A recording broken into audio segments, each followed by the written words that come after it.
mehr. Was sehe ich jetzt nicht. Nein, das ist ein Liberaler.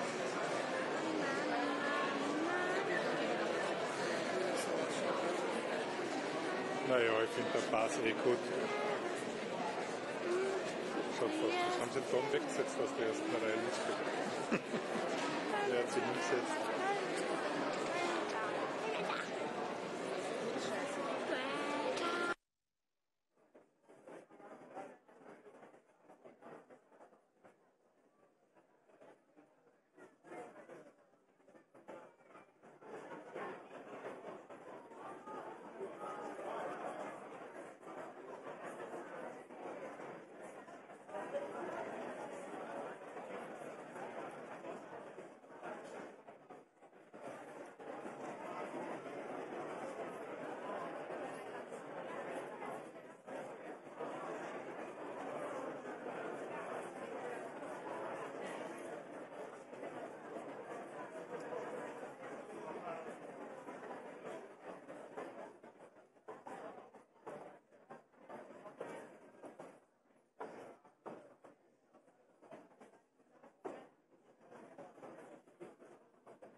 Hello, everyone.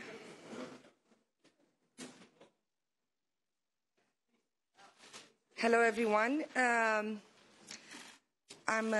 very happy to welcome Greta Thunberg to the European Parliament in our Environment Committee.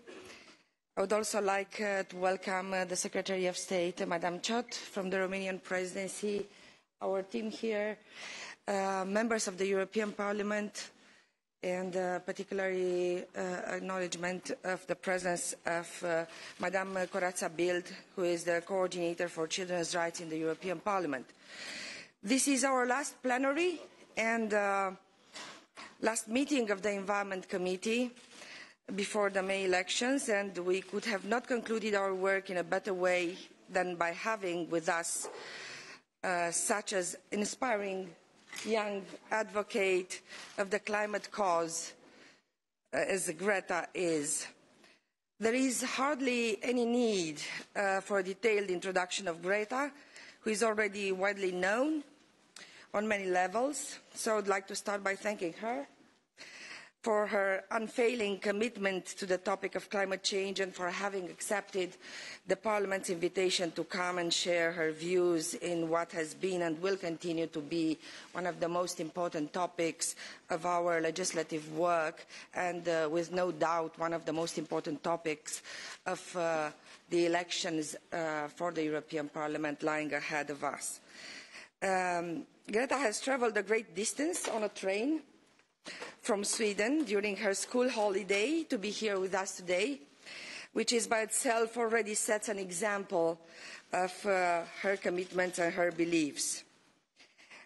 In the past few years, more than ever, we not only speak, but we see in practical terms the importance of involving actors of all ages and from all levels of the societal ladder in actively contributing to the environmental solutions, but also societal pressure where such solutions are either missing or simply not being delivered.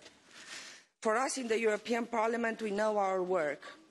We have been very ambitious, maybe the most ambitious European institution in setting the climate goals for Europe for the years to come. We know that this ambition needs to be supported and continued in the next Parliament's term so that we can answer the challenges lying ahead of us. I won't say much more because we are already a bit delayed, and I know that you are all looking forward to listen to Greta. So with no further ado, I'll give you the floor to address. Do you want to speak seated or do you want to stand? As you wish. She wants to stand. Are you fine? Yeah. Okay. Here's the micro, so you have to speak close to it, huh? Is it so? You see, you're a bit far from it. Yeah. But we will make it quiet, so we'll Should I hear lean you. forwards? I think like this is fine. Okay. My name. I'm sorry. My name is Greta Thunberg. I am 16 years old. I come from Sweden, and I want you to panic. I want you to act as if the house was on fire. I have said those words before, and a lot of people has explained why that is a bad idea. A great number of politicians have told me that panic never leads to anything good. And I agree. To panic unless you have to is a terrible idea. But when your house is on fire and you want to keep your house from burning to the ground, then that does require some level of panic. Our civilization is so fragile, it is almost like a castle built in the sand. The facade is so beautiful, but the foundations are far from solid. We have been cutting so many corners. Yesterday, the world watched with despair and enormous sorrow how the Notre Dame burnt in Paris. Some buildings are more than just buildings. But the Notre Dame will be rebuilt. I hope that its foundations are strong. I hope that our foundations are even stronger, but I fear they are not. Around the year 2030, 10 years, 259 days and 10 hours away from now, we will be in a position where we set off an irreversible chain reaction that will most likely lead to the end of our civilization as we know it. That is, unless in that time permanent and unprecedented changes in all aspects of society have taken place, including a reduction of our CO2 emissions by at least 50%. And please note that these calculations are depending on inventions that have not been yet invented at scale. Inventions that are supposed to clear our atmosphere of astronomical amounts of carbon dioxide. Furthermore, do these calculations not include unforeseen tipping points and feedback loops, like the extremely powerful methane gas escaping from rapidly thawing Arctic permafrost? Nor do they include already locked-in warming hidden by air pollution, nor the aspect of equity or climate justice clearly stated throughout the Paris Agreement, which is absolutely necessary to make it work on a global scale. We must also bear in mind that these are just calculations, estimations. That means that these points of no return may occur a bit sooner or later than that. No one can know for sure. We can, however, be certain that they will occur approximately in these time frames, because these calculations are not opinions or wild guesses. These projections are backed up by scientific facts concluded by all nations through the IPCC. Nearly every major national scientific body around the world unreservedly supports the work and findings of the IPCC. We are in the midst of the 6th mass extinction, and the extinction rate is up to 10,000 times faster than what is considered normal, with up to 200 species becoming extinct every single day. Erosion of fertile topsoil, deforestation of our great forests, toxic air pollution, loss of insects and wildlife, the acidification of our oceans. These are all disastrous trends being accelerated by a way of life that we, here in our financially fortunate part of the world, see as our right to simply carry on.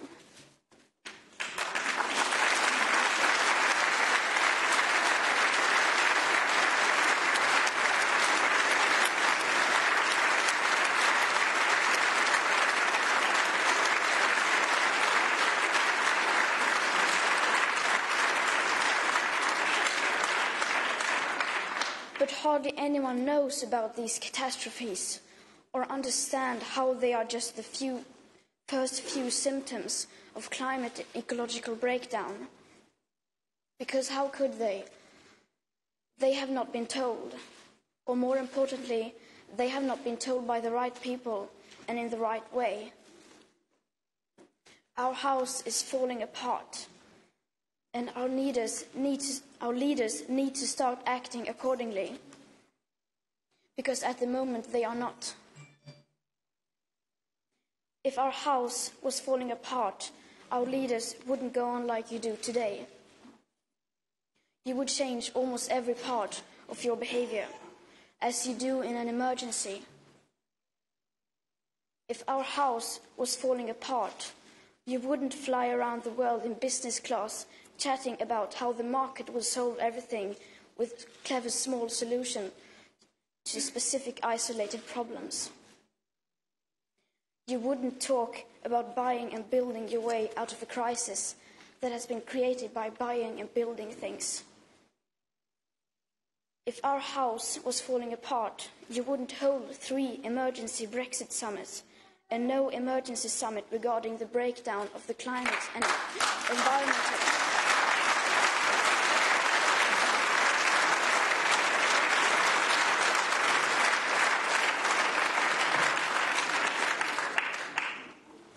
You wouldn't be arguing about phasing out coal in 15 or 11 years. If our house was falling apart, you wouldn't be celebrating that one single nation like Ireland may soon divest from fossil fuels. You wouldn't celebrate that Norway has decided to stop drilling for oil outside the scenic resort of Lofoten Islands, but will continue to drill for oil everywhere else for decades. It's 30 years too late for that kind of celebrations. If our house was falling apart, the media wouldn't be writing about anything else. The ongoing climate and ecological crisis would make up all the headlines. If our house was falling apart, you wouldn't say that you have the situation under control and place the future living conditions for all species in the hands of inventions that are yet to be invented. And you would not spend all your time as a politician arguing about taxes or Brexit. If the walls of our house truly came tumbling down, surely you would set your differences aside and start cooperating.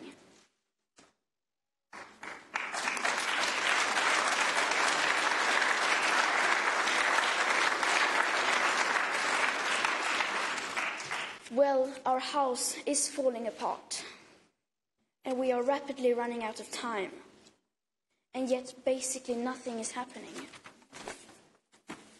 Everyone and everything needs to change, so why waste precious time arguing about what and who needs to change first? Everyone and everything has to change, but the bigger your platform, the bigger your responsibility. The bigger your carbon footprint, the bigger your moral duty. When I tell politicians to act now, the most common answer is that they can't do anything drastic because that will be too unpopular among the voters. And they are right, of course, since most people are not even aware of why those changes are required. That is why I keep telling you to unite behind the science. Make the best available science the heart of politics and democracy. The EU elections are coming up soon, and many of us who will be affected the most by this crisis, people like me, are not allowed to vote. Nor are we in a position to shape the decisions of business, politics, engineering, media, education, or science. Because the time it takes for us to educate ourselves to do that simply does no longer exist. And that is why millions of children are taking it to the streets, school striking for the climate to create attention for the climate crisis. You need to listen to us, we who cannot vote.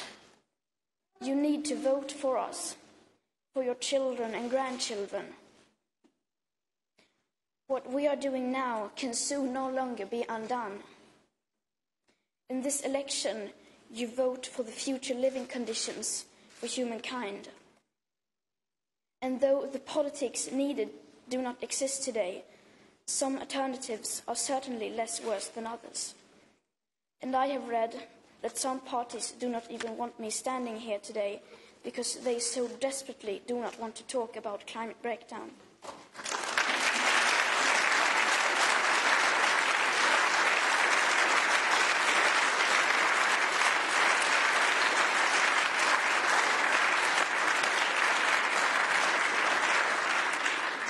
Our house is falling apart. The future, as well as what we have achieved in the past, is literally in your hands now. but it's still not too late to act. It will take a far-reaching vision. It will take courage. It will take a fierce determination to act now, to lay the foundations where we may not know all the details about how to shape the ceiling. In other words, it will take cathedral thinking. I ask you to please wake up and make the changes required possible. To do your best is no longer good enough. We must all do the seemingly possible. And it's okay if you refuse to listen to me. I am, after all, just a 16-year-old schoolgirl from Sweden. But you cannot ignore the scientists or the science or the millions of school-striking children who are school-striking for the right to a future. I beg you, please do not fail on this.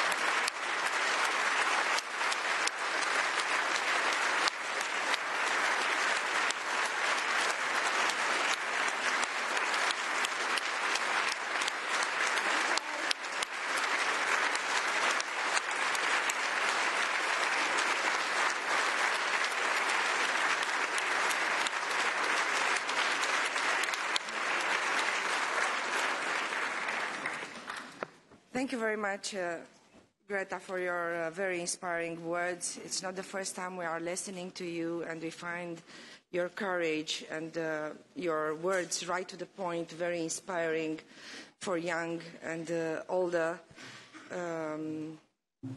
people generally and politicians in particular. Now, dear colleagues, we have a format. So I will ask the coordinators of the political groups to address their thoughts on the subject, but we don't have much time, so please keep your time. Huh? You know already how long you can speak, so don't go beyond that. We start with Peter Liese. Yeah, thank you, Chair. Thank you, Greta, for your visit here in the European Parliament and the very inspiring speech. And I think it's of particular importance that you represent not only yourself, but hundreds of thousands of young people that are now pushing us to do more for the climate. I met a lot of them in my constituency, and I was very impressed by the 14-year-old Paul. Paul already for 3 years engages in his spare time for fighting climate change. And I think you, Paul, and all the others, they don't deserve these nasty words, these offenses that come mainly from elderly people. They deserve support. Yeah, you can applaud. Yeah. And of course, there is this big debate, should you do it during school time or not? No.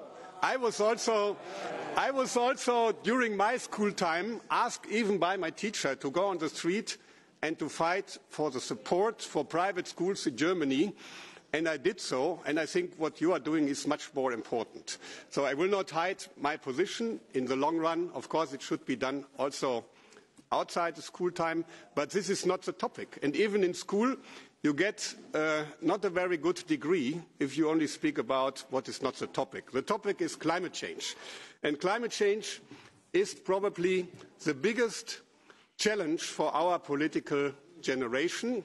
This is not my words, this is the words of our chairman, Manfred Weber, when we ratified the Paris Agreement.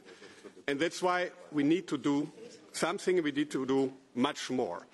Even if we are not always of the same opinion, I think it's important for me to say, okay, Europe is not doing enough, all the member states are not doing enough, but it is important that without Europe, we wouldn't have even the Paris Agreement. And these are not my words.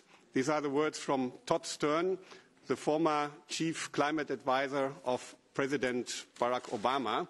He was here in the European Parliament. He said, without Europe, we would be nowhere. So push us to do more, but also see that without Europe, we wouldn't be at least in this position. For the future, I have two important issues, and I hope you and your fellows, your like-minded young people, we can work together. We want to be climate neutral. European Commission has presented a strategy. European Parliament has supported this, but the member states are not yet ready. And we need the member states to do something concrete, to do action. And that's why I think we should work together to push the heads of states, the heads of government. They need to do something to become climate neutral, and not only discussing next year, but starting now.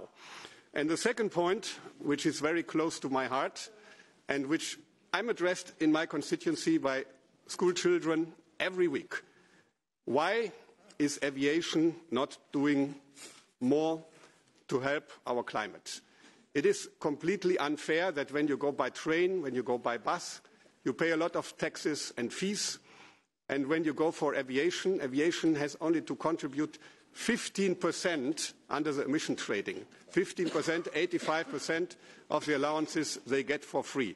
The European Parliament is in favour for changing this, but even in the Commission and in the Council there are people that think this is already too much. And I think we need to do more, and we cannot, in these circumstances, discuss even about abolishing some responsibility that the aviation industry has. We need to do more, and I hope we can work together with all the young people for this. Thank you very much. Thank you very much, Mr. Lees. And our next speaker is Mrs. Daly. Greta, thank you for being here. I'm representing the Socialists and Democrats, but I'm also here as a mother of two children, one aged 5 years and another one aged 2 years. And when you share your concern on the future that people your age and even younger people will have, I feel the same remorse and the same feelings that you are getting. Because today you see here around you a room full of people who are cheering what you are saying. But unfortunately, it's not always like this, in the sense that when we come to the crunch of it, when we come to specific legislations that can actually deliver, we end up discussing things which try to shoot down ambition. So it's not the first time, and I'm sure that colleagues following me can also speak from their experience. It's not the first time that when we are discussing real legislations that can make a difference, we end up shooting down and going back from that ambition because of pressure also from different lobbyists. I'm saying this after I worked on the legislation to reduce CO2 emissions from passenger cars and light commercial vehicles, but I'm sure that colleagues have other experiences as well that they can speak about. And you say you are just a schoolgirl of 16 years of age.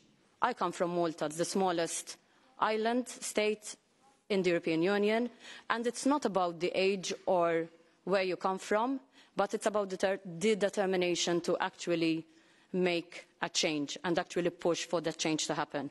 And from what I saw when I was following you, and from what I'm seeing today, that determination you have, and you have a lot of that determination, and it is leaving an impact on many other students around the world, not only students but also the older generation. I've seen young people going out in the streets, even in my country, to actually make the voice heard when it comes to climate inaction. You say that as a 16-year-old you're not allowed to vote. And there are some member states that are allowing 16-year-olds to vote. And I think that we need to make much more of a pressure on that. Malta is one of those countries, Austria is another country. This is not a decision for people who are older in age, but decisions in elections are taken and will have an impact on people who today are 16-year-olds and in 5 years' time will be 21-year-olds. You are the ones who will take the brunt of the decisions that are taken today. And I'm taking this opportunity because I believe that even as European Parliament, we need to make sure that we push for young people your age to actually have a voice in the decisions that are taken. And I'm glad to hear my colleagues say that climate change is the biggest challenge, because I believe that it is the biggest challenge we have and that we need to actually act on it.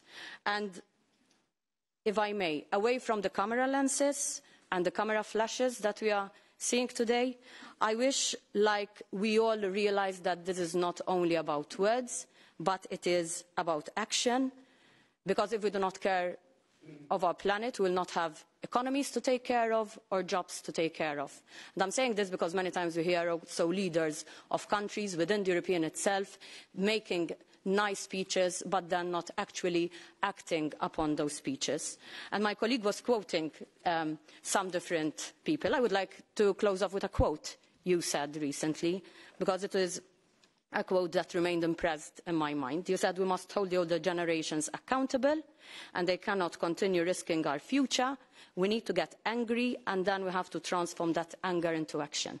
And it is that action we actually require to actually change things for the better. Thank you.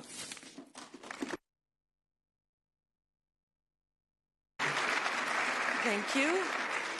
Now, Mr. Demesmaeker. Yes, Chair, thank you. I will speak in my mother tongue, if I may. So I will speak in Dutch.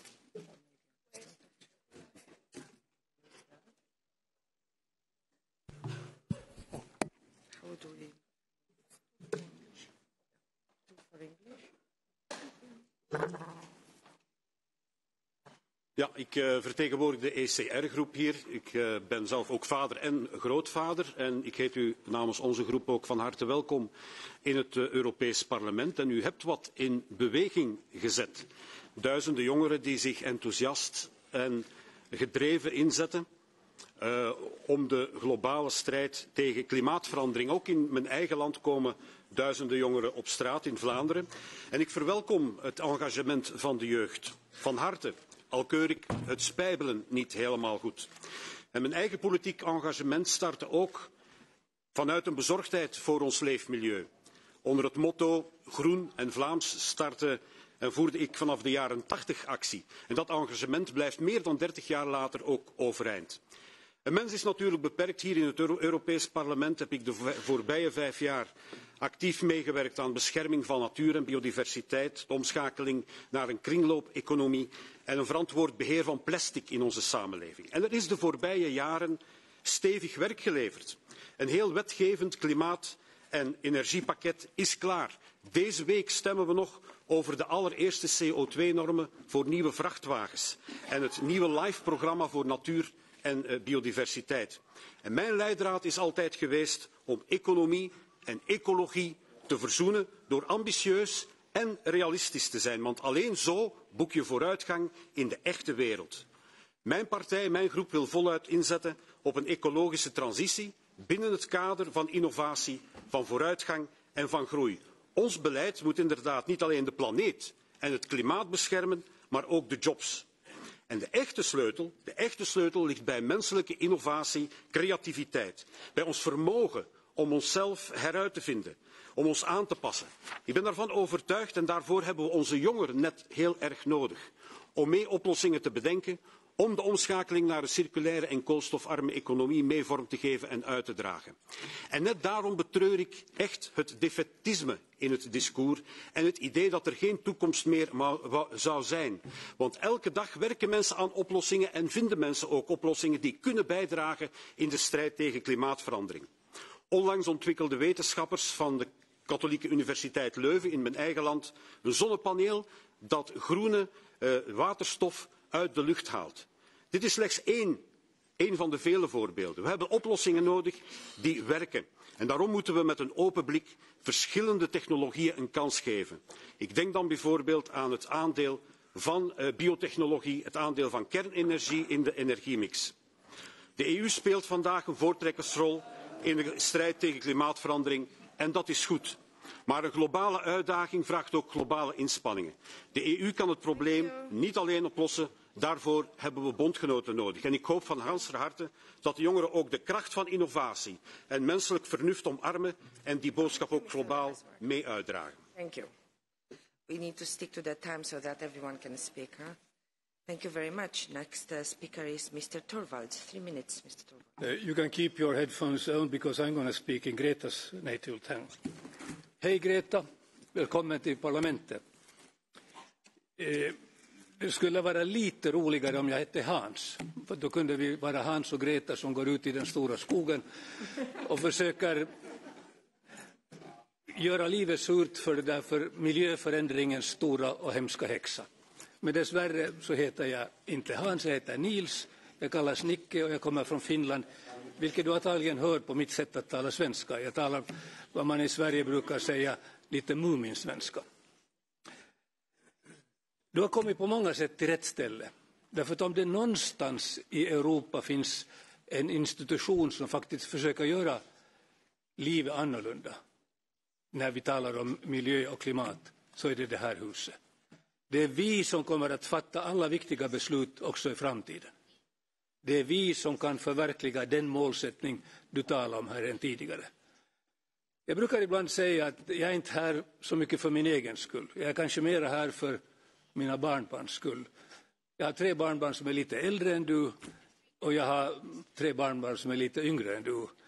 Och om jag nu far hem till Finland så kommer åtminstone det äldsta av de här yngre barnbarnen att fråga att talar du faktiskt med Greta? Och då kan jag säga att jo, jag talar och jag lovar att bli en bättre farfar och en bättre parlamentariker och på något sätt försöka sköta de här uppgifterna. Under de här senaste 5 åren har vi egentligen fattat ganska många och ganska viktiga beslut. Du kan säga, du har antagligen rätt när du understryker att vi har inte gjort tillräckligt. Men vi har försökt skärpa utsläppshandeln. Vi har försökt skapa åtaganden i fråga om transport och i fråga om byggnader som ska göra det lite lättare att nå målsättningen. Vi har fattat en ny lag kring jordanvändning. Vi slogs här med mina vänner här vid bordet till exempel om bilarnas utsläpp. Men där har vi ett alldeles speciellt problem. Vi var ganska eniga om att vi behöver elektriska bilar i fortsättningen. Men om elektriska bilar tankas med smutsig elektricitet så har de mera utsläpp än dieselbilar. Och därför måste vi sätta ner en oerhörd massa energi på att förändra vårt elförsörjningssystem. Det kommer att vara den största utmaningen under de kommande 5 åren. Jag ska lova dig en sak. Jag ska komma hem till dig i Sverige när vi har fattat de besluten som du krävde att vi skulle fatta. Det kan hända att det inte blir imorgon eller att det blir i övermorgon. Det kan hända att det tar några år. Men jag tror att, som du hörde av applåderna, jag tror att alla i det här huset förstår att du är ute i rätt sak och du ska ha ett stort tack för det. Tack.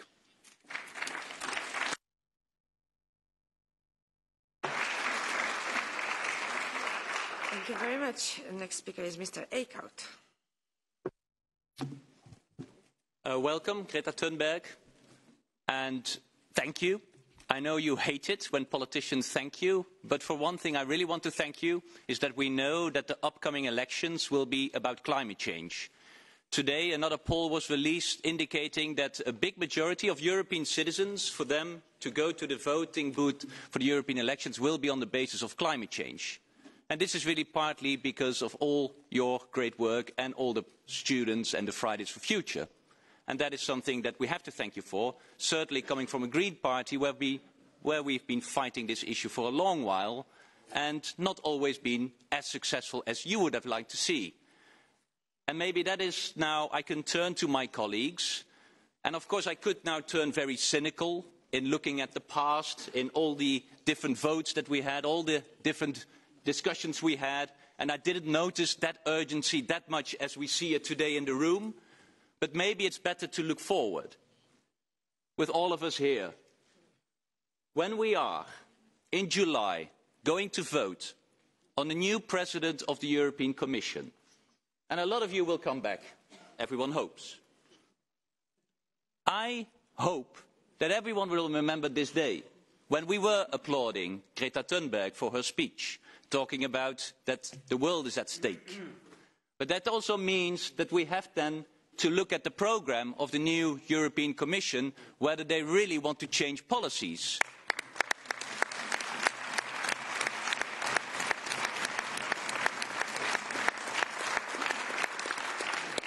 policies to phase out coal, policies to put a real price on carbon, policies to make aviation really pay, policies to make sure that the European budget doesn't pay 1 cent to fossil fuels, policies that is really greening our agriculture, which we have not done until now.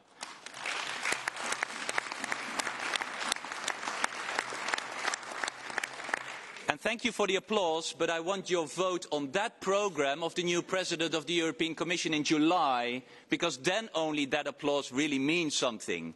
And now I turn to the Commissioner, because you still can have one chance.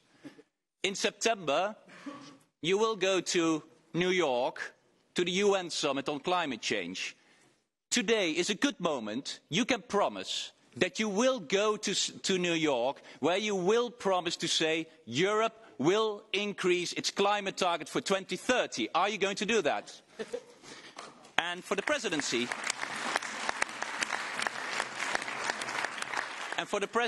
because you will have your Future of Europe summit in Sibiu on the 9th of May, will you make sure that in that summit, indeed, the Council and all the Member States will adopt its climate neutral plan for 2050, including an update and an increase of our emission targets for 2030. Only then this meeting has been successful, because then we really put words into action here at the Council and at the Commission. And thank you for that, Greta Thunberg.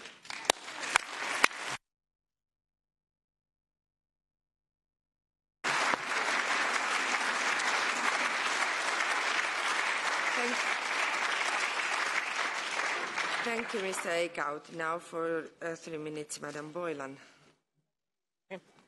Hi, Greta. I'm Lynn Boylan. I'm representing the GUE NGL group, and I can't say how pleased I am to see you here today, because the events of the last month have probably summed up the contradictions that we have in EU climate policy, because the political groups that wanted to stop you from addressing them are the same political groups that have decided against revoking access to ExxonMobil to the Parliament. You speak truth to power, Greta. ExxonMobil spent millions subverting the truth. Vested interests, we know, have captured the political majority. They have convinced them that we can tackle climate change while maintaining perpetual growth. And already we know that we are using more resources than is sustainable. The World Bank and the OECD are telling us that we can still grow by 3% per year. This is madness. It is absolute absurdity. The economy cannot be treated as a separate entity in its own right, unconnected to everything else. We cannot leave nature out of the conversation when we talk about tackling climate change, because climate change is the biggest crisis that we're facing in humankind, and we have to stop listening to the corporate interests and instead, as Greta said, unite around the science. And I have listened with great interest to what you have said today, Greta, and you mentioned my own country, Ireland, and how it is divesting from fossil fuels. But while it's divesting from fossil fuels, it's still issuing extraction licences to fossil fuel companies. It's still forging ahead with an LNG gas terminal. So what you want from all of us who are in this room, the people who have the political mandates, is to fight for the emergency response to climate change. That's, I assume, what you came here today, not to be patronised, not to have us all nod in agreement. You want us to act on the political mandate that we've been given and to take deep, far-reaching measures that are required. And that means leaving fossil fuels in the ground. It does not mean pumping millions of EU euros into gas infrastructure. It means ramping up our ambitions so that we stay within the 1.5 degrees in climate change. If we can have emergency conferences for banking crisis and Brexit, we can have it for climate change too. We need a credible path that leads us towards carbon net neutrality well before 2050. We need less extractive production, less consumption. We want localisation over globalisation. In other words, it's time that the EU powered down. So I commend you, Greta, for the stance that you've taken and the inspiration that you've given to young people across the world, including in all of the EU countries. And as I said, I say that to not patronise you. And I say it sincerely, that I must do better as an elected rep, but every single one of us in this room must do better. Thank you very much.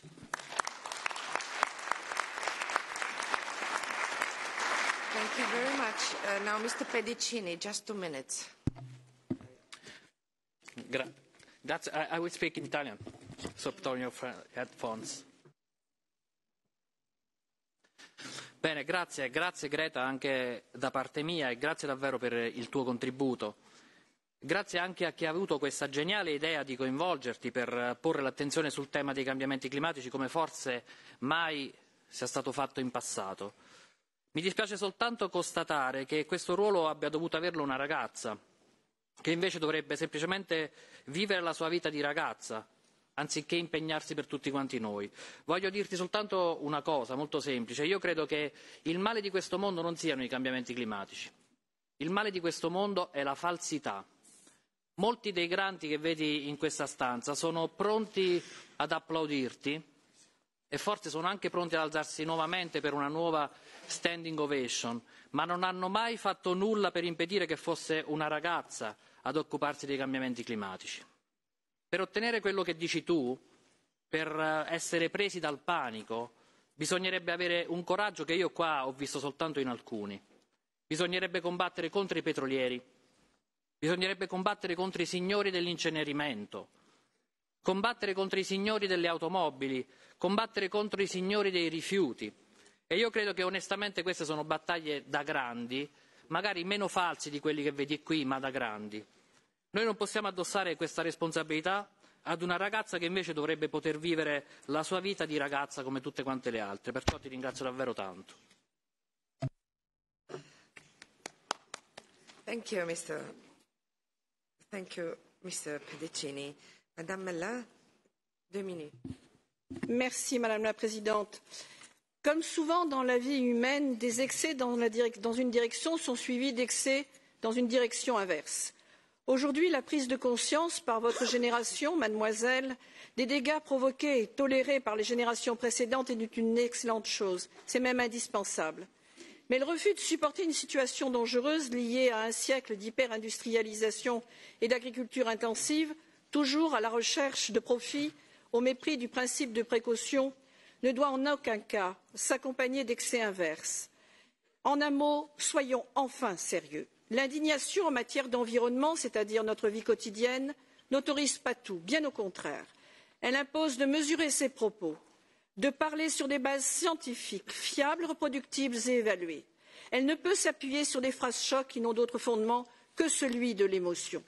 L'indignation doit se doter de moyens d'expression vierges, de toute désinformation, de toute manipulation et avant tout protéger du ridicule ou contre-productive. Il suffit de constater combien les théories sur les trous de la couche d'ozone sont aujourd'hui obsolètes. Nous n'avons pas le droit de nous tromper aujourd'hui. Ériger jusqu'à, parfois, il faut bien le dire, l'hystérie, le gaz carbonique comme l'alpha et l'oméga de toutes les activités humaines, animales ou végétales est irresponsable dans l'état actuel de nos connaissances. Le dernier rapport de l'Institut national de recherche agronomique français sur l'empreinte carbone des forêts montre à quel point les calculs sont impossibles, faute de paramètres de calcul fiables. Oui, il faut impérativement que l'homme arrête cette débauche de production carbonée incontrôlée, en cessant d'abord d'en faire une crypto-monnaie. Il doit investir dans l'innovation, mais il doit aussi prendre en compte les équilibres économiques des TPE, PME et des emplois. Faisons en sorte que tout cela soit fait avec raison et lucidité. Pour cela, mademoiselle, nous comptons sur votre génération. Merci. Thank you very much. So that concludes the round of speakers on behalf of the political groups. And now I'd like to invite the representative of Romanian presidency, the State Secretary, Madam Ciot, to commit to increase the national determined contributions in this Sibiu summit, as this House repeatedly insisted upon. So, Madam Ciot, you have the floor. Thank you, Madam Chair. I would like to thank the European Parliament for inviting the Romanian presidency to this meeting. First of all, I would like to take this opportunity to salute Ms. Greta Thunberg for her engagement in the fight against climate change and for raising awareness about the issue, particularly among other young people, and the responsibility that we have for our planet and for our citizens, especially the future generations.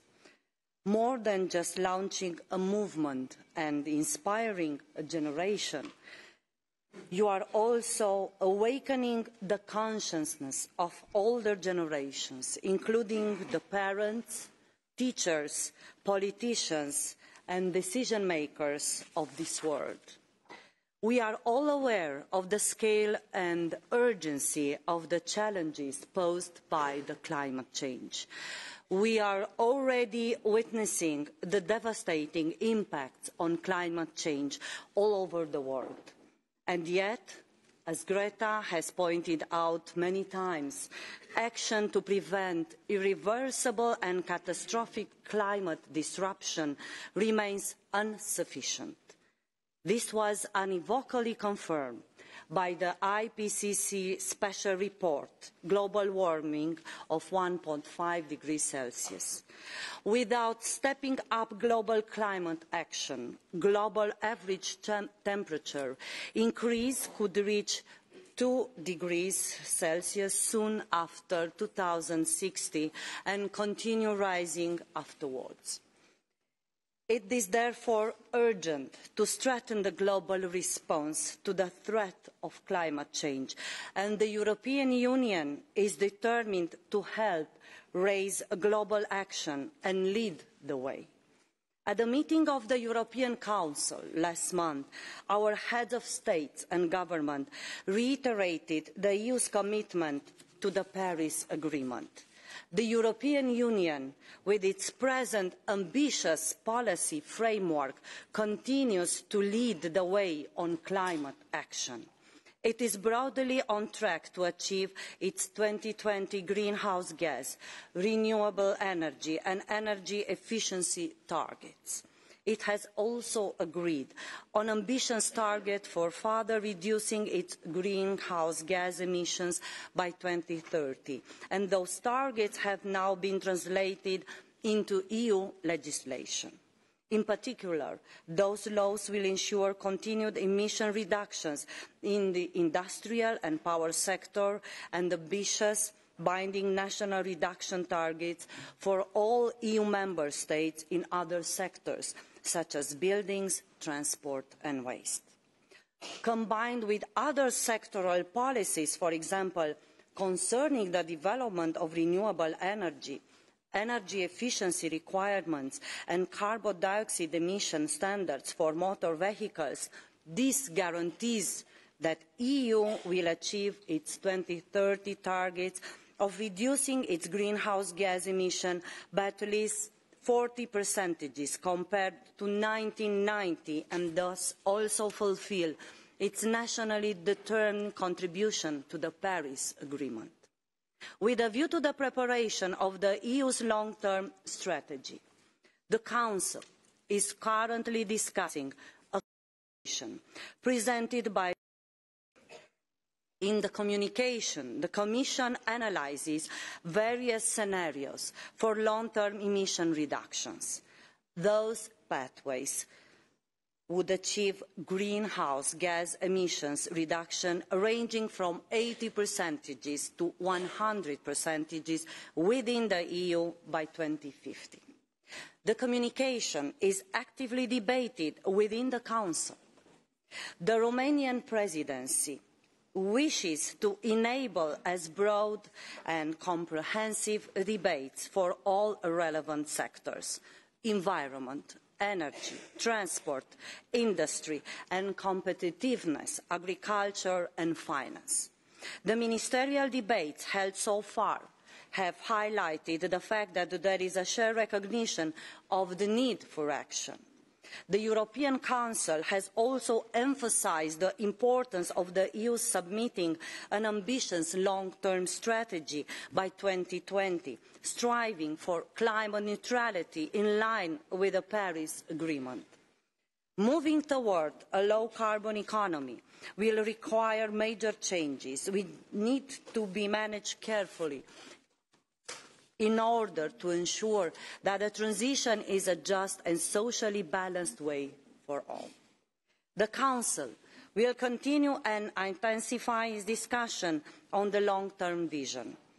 We also look forward to the high-level events planned at international level in 2019, which provide an opportunity to mobilize political will to raise global ambition, such as the UNFCCC Secretary General Climate Summit in September 2019. Which brings me to the end of my comments, whereby I would again like to thank the Parliament for organising this discussion. I close by a special thanks to Greta for being the inspiration and for spreading the message about climate change. You have also helped to give a voice to the concerns of the young people, notably by sparking the now famous school strikes for climate, which have spread around the world. I hope and believe that those strikes will become unnecessary, as increasing global and EU action against climate change will help to put us on the right path toward the long-term goals of the Paris Agreement. Europe and the world will need bright, well-trained and committed young people to build a climate-neutral future. Thank you. Thank you very much. Thank you for your commitment and the recognition of Europe's role. Commissioner Arias Cañete, thank you for joining us today at this meeting with Greta Thunberg. You are responsible for putting forward so much decisive legislation to tackle the climate change topic, so you have the floor. Madam President, honourable members of the European Parliament, ladies and gentlemen, I would like to thank Greta Thunberg not only for coming today to the European Parliament, but also for giving face and voice to our young people taking to the streets in growing numbers, demanding more climate action. We are calling for more action now, and rightly so, because the urgency is clear. You want us to act, and rightly so, because by the time your generation will be in the driving seat, in politics, in public service, in business and elsewhere, it will be too late to stop climate change. Your message is very clear, and we listen to you very clearly. To me, your message is an encouragement to do more, and for that, I thank you. We in Europe have claimed leadership in this, and we must assume it in full. We have acted, we continue to act, but now we must act more and faster. We have based our action on the latest available science, and we have always sought to foster multilateral solutions to global problems. Thanks to our commitment, we now have the Paris Agreement, and this means a multilateral consensus to contain global rise in temperature to well below 2 degrees and to make efforts to stay at 1.5. But we also know that there is a major gap between the goals of the Paris Agreement and the current efforts to achieve them. The bad news is that science tells us that staying at 1.5 will mean painful adaptation, but we will still leave us with a world we would recognise. It tells us that accepting 2 degrees would mean an already very different and very difficult world. And beyond this, science tells us that the youth of today would live in a world we would not recognise. These are the inescapable implications of the IPCC special report on 1.5 from last October. But the good news is that the same IPCC report also tells us that pathways towards well below 2 degrees and even 1.5 are still possible. This is possible if we decide to start now the deep transformation of our economy and our society that scientists tell us is necessary. The report concluded that to be on a pathway to 1.5 with no limited overshoot, human-induced CO2 emissions need to drop to net zero around 2050, and the world needs to reach net zero greenhouse gas emissions, what we call climate neutrality, sometime between 2060 and 2080. To achieve this, it is clear that developed industrialised nations should reach climate neutrality very much earlier. It is for this reason, and building on action already taken, mainly the recently adopted European Union legislation to achieve our objectives for 2030, that the Commission has proposed to make the European Union economy CO2 negative before 2050 and to achieve net zero greenhouse gas emissions climate neutrality by 2050. Our young generation asks us to act according to science, and the European Commission has delivered. And your active mobilisation is and will continue to be an essential support to our common action. I am very satisfied that the European Parliament already endorsed the objective of climate neutrality by 2050, and I look forward to hearing the same from the European Council when they will discuss this issue in their meeting in June 2019. And Mr. Eickhout, you can be sure I will spare no effort to achieve that. Yes. But I also trust that this debate will happen everywhere, and not only in our institutions, because changing our economic system requires active democratic participation. And this is all the more important as we approach the European Parliament elections, and it matters to Europeans. As Eickhout pointed out, a new poll released today shows that as many as 77% of potential voters identify climate change as an important criterion when deciding who to vote for at the May European elections. These elections offer the opportunity for Europe's political parties, for their Spitzenkandidaten, to put climate action at the centre of their campaigns and to explain to our citizens, also to our young generations, what has already been achieved and what more we still need to do. And it is urgent that Europe, the European institutions, member states, civil society and business agree on an objective of climate neutrality by 2050 at the latest before the end of the year. And it is urgent because we may have 30 years left to achieve it, but we only have the next years to develop and decide the actions and policies that we need and start the massive investments that this transformation requires in many aspects of the European society. We have legislated ambitious standards to cut emissions from road transport. We have legislated on renewables, energy efficiency. We have changed our electricity markets. But we know that we must go further, and that these targets and obligations, we must go further than these targets and obligations if we are to go climate neutral by 2050. And we also know that we must find the right pace for transition as fast as we can, but at the same time we have to preserve and enhance the conditions for the prosperity of our citizens and ensure that the transition is fair and that no region, no worker, no citizen is left behind. Both science and our own analysis show that all of this is possible. We will succeed. We will offer other countries an effective model to stop climate change without sacrificing prosperity and development. Every generation has a critical global issue to face, whether war, peace and reconciliation, the quest for democracy, nuclear disarmament, global hunger or the ozone hole. Climate change is the issue of our generation. So my message to you, young Europeans, is please keep up the pressure. Keep raising your voices for the climate, the voices that we carefully have listened to today in the European Parliament. Keep engaging with decision makers in all European Union countries on how we in Europe will make the transition to climate neutrality a reality. Keep it up so that our generation will rise to your expectation. It's our future, but most importantly, it's your future.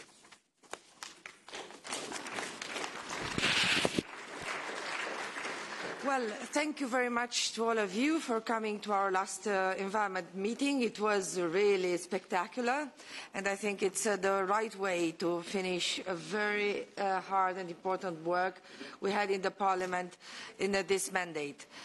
See you in the next one with stronger forces to fight for climate and to engage as many young people as possible into our next future work.